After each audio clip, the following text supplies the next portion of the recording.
Transparency International, c'est la principale organisation non gouvernementale de lutte contre la corruption, sachant que pour nous, la corruption n'est pas évidemment strictement financière, qu'elle traverse tout le champ de l'activité humaine, puisque notre définition, c'est le détournement à des fins privées d'un pouvoir délégué.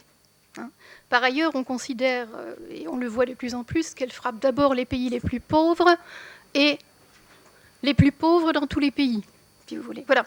Donc, de la même façon que pour nous, la corruption est transversale, qu'elle touche tous les champs de l'activité humaine, l'alerte, comme l'a rappelé Annie Jouan, donc de SOS Fonctionnaires Victimes, l'alerte est bien évidemment aussi transversale.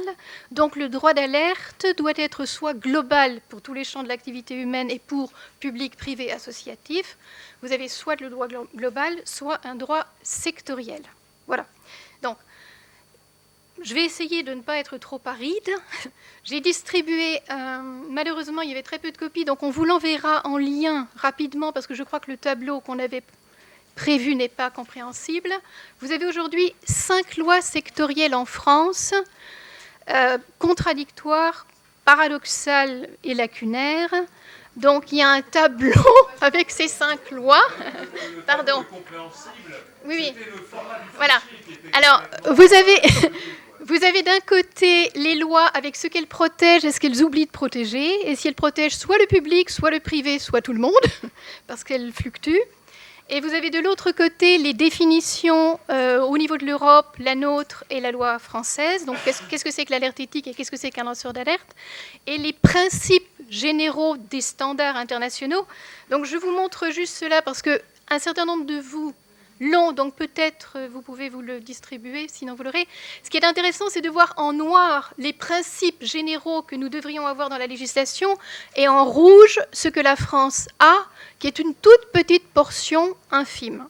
Voilà, c'était pour le choc. Alors, le droit d'alerte français est tardif par rapport au monde et même par rapport à l'Europe, lacunaire et sectoriel, avec des alertes partielles qui sont éclatées avant 2007 entre différents codes, et 5 lois sectorielles, donc par segment, de 2007 à 2013. Comme nous ne pourrons pas aborder ici le détail, vous trouverez des réponses exhaustives dans le livre. En fait, c'est le premier livre sur le droit d'alerte français exhaustif qui est paru en septembre 2014. Donc, Laure Romanet et Lionel Bénèche, les lanceurs d'alerte, auxiliaires de justice ou gardiens du silence, paru aux éditions de Santé.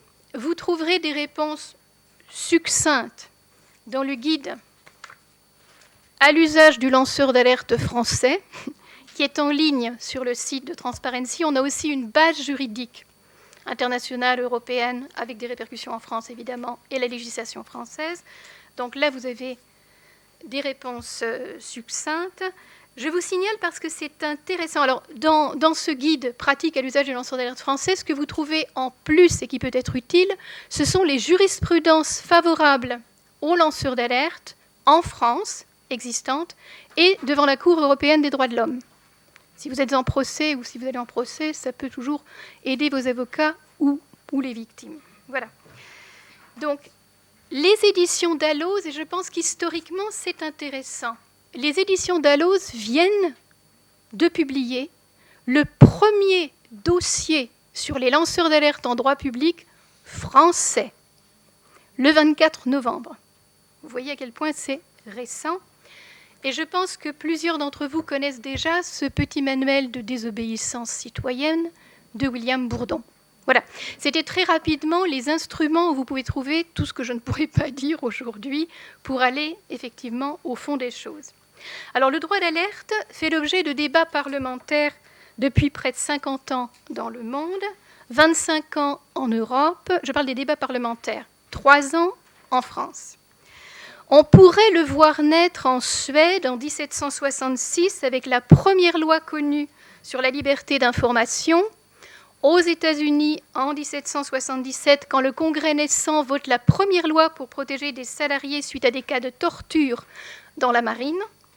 Mais par convention, on le fait naître en fait avec le False Claims Act de 1863, qui protège en fait le signalement des fraudes à l'encontre de l'État fédéral. Voilà. Globalement, pour ne pas vous noyer dans les détails, globalement, il naît dans le monde dans l'extrême douleur, de crise et de tragédie, coûtant des centaines de vies humaines, ruinant des pans de l'économie, sapant les fondements de la confiance, crise et tragédie qui auraient pu être épargnées si les équipes averties n'avaient craint de perdre leur emploi en brisant le silence, ou si elles avaient été entendues lorsqu'elles en ont eu le courage. Il naît donc historiquement du droit du travail, avec pour but de protéger le salarié, alertant sur des crimes ou des faits illégaux. Selon les pays, les parlements réagissent à ces crises, soit à moyen terme avec une loi globale, soit dans l'urgence émotionnelle avec des lois sectorielles. Le Royaume-Uni, par exemple, suite à une suite de crises et 400 morts, fin des années 90, crée en 1993 une fondation caritative avec une ligne d'urgence et l'assistance gratuite et confidentielle d'avocats spécialisés pour les salariés. Puis en 1998, donc il leur faut 5 ans, une loi globale qui est encore considérée aujourd'hui comme la plus complète et la plus équilibrée à ce jour. La France adopte, suite au scandale du Mediator et au scandale Cahuzac, 4 lois sectorielles et lacunaires en 2 ans. Donc si vous regardez le tableau de nos 5 lois, vous verrez en fait 2007-2013, vous verrez que l'une de nos lois, la première, celle de 2007, est l'application à minima de la Convention internationale de Mérida contre la corruption que nous avons signée, Convention de 2003. Ça donne chez nous une loi uniquement pour le secteur privé en 2007. Puis nous avons 2 lois qui sont le fruit du Mediator, la loi dite Bertrand et la loi dite Blandin, effectivement, et 2 lois qui sont le fruit du scandale Cahuzac, c'est la loi du 11 octobre sur la transparence de la vie publique et la loi du 6 décembre 2013 qui protège le signalement des crimes et délits.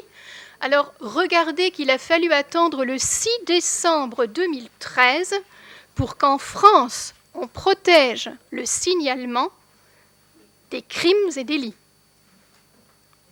Je suis tout de même très étonnée, personnellement. 6 décembre 2013. Oui. Notamment l'agent public, puisqu'on a parlé de Philippe Pichon. L'agent public n'était pas protégé. Il avait obligation, par l'article 40, alinéa 2, de signaler les crimes ou délits, notamment au procureur. Il n'était pas protégé s'il le faisait. Bon, explicitement, je veux dire, il n'y a pas de protection explicite dans la loi, maintenant il y en a une. Mais maintenant, elle protège le salarié du privé et du public. Voilà. Donc, quelques définitions, parce que les définitions sont importantes, on en a déjà donné une. Donc, en 50 ans, les définitions de l'alerte éthique, alors nous choisissons l'alerte éthique pour la traduction de l'anglo-saxon whistleblowing, parce qu'évidemment, ça permet de rassembler tout, alerte professionnelle, alerte environnementale, alerte sanitaire, dans ce côté transversal. Donc, en 50 ans, les définitions de l'alerte éthique, extension de la liberté d'expression, ont évolué au fil de toutes les crises, passant du signalement de fraude financière à celui de risque pour autrui, au concept de signalement dans l'intérêt général. C'est en fait ce concept fédérateur qui maintenant réunit les législations internationales, le droit européen et les ONG. Parallèlement, le droit d'alerte, qui est l'encadrement de l'alerte éthique, issu du droit du travail et du secteur public, sauf chez nous, traversant législation internationale et nationale, est à mesure saisie par les droits de l'homme dans la double élaboration actuelle d'un statut international et européen du lanceur d'alerte. Le droit d'alerte, dont le socle est donc le signalement dans l'intérêt général, oscille ainsi entre droit du travail, défense de l'état de droit, et droit à la liberté d'expression, conscience éthique. 3 définitions qui vous seront utiles. Vous les avez toujours dans le petit papier si vous avez cette feuille. Bon. Pour le Conseil de l'Europe, 30 avril 2014, première définition internationale. Le lanceur d'alerte est toute personne qui fait des signalements ou révèle des informations concernant des menaces ou un préjudice pour l'intérêt général dans le contexte de sa relation de travail. Dans sa recommandation préparant une convention cadre entre les États et un statut européen du lanceur d'alerte, il note que le droit d'alerte pourrait être élargi aux droits des consommateurs et aux classes actions. Pour Transparency International, de 2009 à 2013, on a la même définition. Le lanceur d'alerte est tout employé qui signale un fait illégal, illicite ou dangereux pour autrui, touchant à l'intérêt général, aux instances ou aux personnes ayant le pouvoir d'y mettre fin. La loi française n'offre à ce jour qu'une seule définition, partielle, qui est donc celle limitée à la santé publique et à l'environnement, grâce effectivement à la loi Blandin, qui a fait énormément avancer les choses. Il faut vraiment saluer ce travail. Mais nous avons une loi qui est, on vous l'a cité, toute personne physique ou morale a le droit de rendre public ou de diffuser de bonne foi une information concernant un fait, une donnée ou une action, dès lors que la méconnaissance de ce fait, de cette donnée ou de cette action lui fait peser un risque grave sur la santé publique et l'environnement. On n'a donc que la santé publique et l'environnement. Et attention au fait que non, le signalement ne peut pas être public, puisque l'article 11 contredit l'article 1 de la définition, puisque le signalement ne peut être fait qu'à l'employeur, puis aux autorités administratives et judiciaires, c'est fléché, ça commence par l'employeur, et qui plus est, vous n'avez pas le droit de saisir la presse. Il y a une seule loi dans nos 5 lois qui permet de saisir la presse, c'est la loi du 6 décembre 2013. Les 4 autres ne l'autorisent pas. C'est une chose importante à signaler. Alors, le droit français est évidemment régi à la fois par le droit international, si nous avons ratifié des conventions internationales. Il y a les lois étrangères à portée extraterritoriale qui régissent certaines de nos entreprises, et il y a les recommandations qui sont ce qu'on appelle le droit souple ou la soft law. Donc je vais pas vous les citer parce que c'est quand même un peu, vous les trouverez dans les documents que je vais citer. Je vais vous citer peut-être 3 conventions internationales que nous avons ratifiées parce qu'elles sont importantes. Alors évidemment, la première convention contraignante internationale pour le droit français, c'est la convention sur le licenciement de l'ONU et de l'OIT de 1982, qui précise que selon l'article 5, ne constitue pas un motif valable de licenciement le fait d'avoir déposé une plainte, participé à des procédures engagées contre un employeur en raison de violations alléguées de la législation ou présenter un recours devant les autorités compétentes. Autrement dit, si vous portez plainte collectivement ou personnellement contre votre employeur, vous ne pouvez pas être licencié de ce fait. C'est important parce que c'est une loi que vous ignorez en général. Voilà. Convention civile sur la corruption du Conseil de l'Europe de 1999, qui est entrée en vigueur chez nous en 2008. L'article 9 prévoit la protection des employés signalant des faits de corruption. Et la 3e grande convention, la Convention des Nations Unies contre la corruption du 31 octobre 2003, dite de Mérida, qui est entrée en vigueur en 2005 chez nous. L'article 13.2 prescrit des organes de prévention connus du public et accessibles pour tout signalement d'infraction, y compris sous couvert d'anonymat. C'est un point important. Et l'article 33 prévoit la protection de toute personne qui signale aux autorités compétentes de bonne foi et sur la base de soupçons raisonnables des faits de corruption. Voilà. Alors je passe pour les lois nationales qui ont une portée extraterritoriale, parce que ça concerne essentiellement les entreprises avec obligation de mettre en place des dispositifs d'alerte. Alors la loi la plus contraignante, les 2 lois les plus contraignantes étrangères, c'est la loi américaine qui est la SOX, Sarbanes-Oxley Act de 2002, mais quand même le Sarbanes-Oxley Act de 2002, pour toute entrave au signalement d'un salarié, il y avait une condamnation à 250 000 $ et 10 ans de prison. Ferme. Vous voyez, je veux dire. Et vous avez l'UCA Bribery Act, qui a également un réseau très, très répressif. Mais ça veut dire aussi que le lanceur d'alerte est totalement protégé. Outre une définition très large du lanceur d'alerte par ces lois qui ont des portées extraterritoriales, vous avez le droit de saisir la presse et vous avez une pleine protection contre le licenciement, réintégration, dommages calculés en réel, frais de justice pris en charge. Voilà. Donc ça, Par ailleurs, les représailles contre un lanceur d'alerte sont qualifiées de crimes, pénalement qualifiées de crimes. Vous voyez, c'est un appareil répressif très lourd, avec des sanctions pénales lourdes. Yucca Bribery Act, vous ne pouvez pas être condamné en dessous de 10 ans de prison ferme pour ce genre de choses. Voilà, donc je passe sur cela. L'alerte éthique en droit français. Plus précisément, les obligations. En vertu du Code pénal, l'article 434.1, toute personne avertie d'un crime qui peut encore être prévenu a le devoir de le signaler au procureur de la République, devoir assorti d'une sanction pénale, mais la sanction pénale n'est encourue qu'en cas de crime spécifique contre la nation ou contre les personnes vulnérables protégées. Ça signifie que, par exemple, il n'y a pas de sanction pénale contre le non-signalement de corruption ou d'autres choses. Et comme vous le savez, pour les cas de maltraitance, que ce soit handicapés ou maison de retraite, ça c'est quand même un problème assez grave, il y a obligation de signalement et le secret professionnel est levé, mais jusqu'à la loi Blandin, vous n'étiez pas nécessairement protégé si vous signaliez. Vous étiez obligé de signaler, mais vous pouviez être licencié. Voilà. Bon. Donc, selon le Code de procédure pénale, l'article 40, on en a parlé, l'agent public est tenu de signaler crimes et délits, mais aucune sanction pénale ne l'y contraint. Et jusqu'au 6 décembre 2013, il ne disposait d'aucune protection spécifique. Dans ce cas, il risquait en revanche sanction disciplinaire, placard ou licenciement. Nous avons quelques cas, puisque le commandant Pichon a été révoqué et que j'ai perdu mon poste dans ces conditions dans mon ministère. Voilà. Donc, c'est pour ça que je considère que c'est une grande victoire, cette loi du 6 décembre 2013. Voilà. Donc, nos protections sont des protections spécifiques.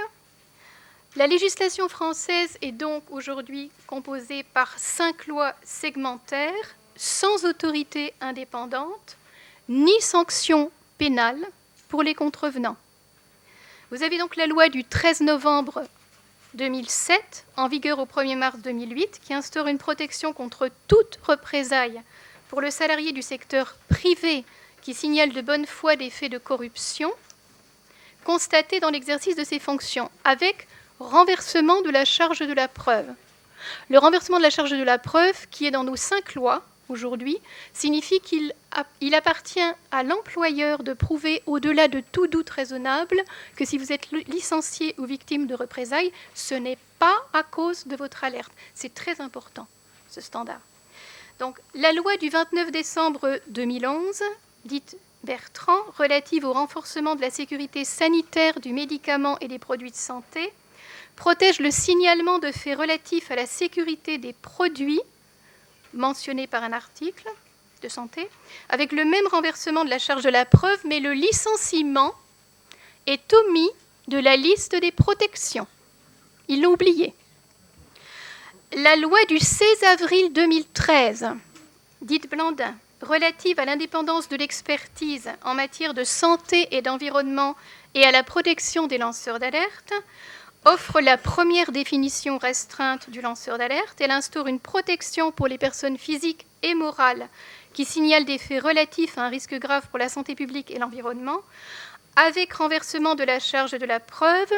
Le licenciement est également omis de la liste des protections. Il a également été oublié. La loi du 11 octobre 2013 relative à la transparence de la vie publique, qui définit le conflit d'intérêts, prévoit, en section 6, protection des lanceurs d'alerte, et par son article 25, la protection contre toute représaille de toute personne qui signale des faits relatifs à une situation de conflit d'intérêts, mais pas tous les conflits d'intérêts. Toutes nos lois sont toujours des petites lois en millefeuille avec des restrictions.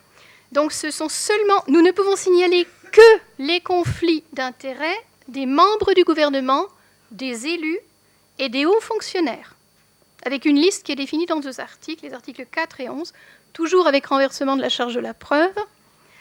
La loi du 6 décembre 2013 relative à la lutte contre la fraude fiscale et la grande délinquance économique et financière prévoit donc la protection des lanceurs d'alerte témoignant de faits constitutifs d'un délit ou d'un crime pour les salariés des secteurs publics est privé, avec renversement de la charge de la preuve.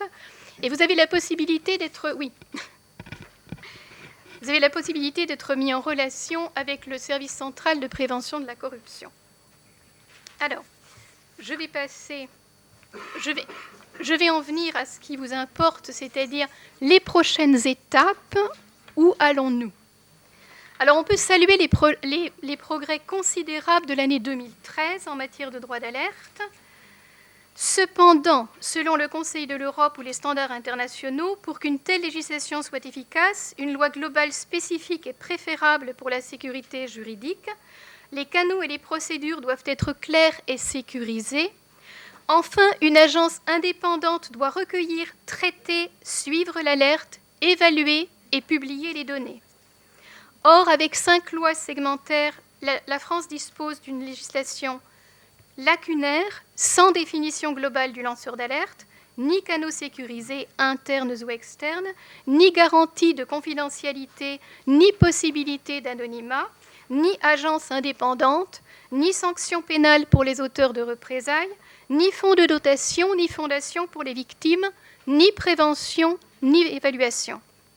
Le point qui m'apparaît personnellement le plus grave est l'absence de soutien institutionnel aux victimes pendant et après leur procès. À l'instar d'autres pays, nous pourrions instituer un mécanisme de prélèvement de 25 à 30% des fonds collectés grâce aux alertes pour une fondation avec une ligne d'urgence ou une maison des lanceurs d'alerte. La fondation caritative Public Answer Network, dont je vous ai déjà parlé, a traité depuis 1993 plus de 20 000 alertes, dont 74% avaient été lancées en vain en interne. 86% des cadres britanniques aujourd'hui disent qu'ils peuvent parler vrai dans leur entreprise et dans la société sans peur, contre 54% de leurs homologues européens. C'est un chiffre que je trouve intéressant. En résumé, il faut au minimum 3 volets pour une législation. Une loi globale ou une harmonisation de toutes ces choses un peu disparates. Une autorité indépendante de traitement de l'alerte et une fondation en soutien aux victimes. 2 députés nous ont récemment contactés pour une loi globale. Un député nous a contactés pour un projet de loi sur une autorité indépendante de l'alerte globale. La Fondation Sciences Citoyennes et nous-mêmes, Transparency France, nous lançons un cycle de séminaires et colloques avec la société civile en 2015 pour l'amendement, l'harmonisation de notre législation et la création d'une maison ou d'une fondation pour les lanceurs d'alerte.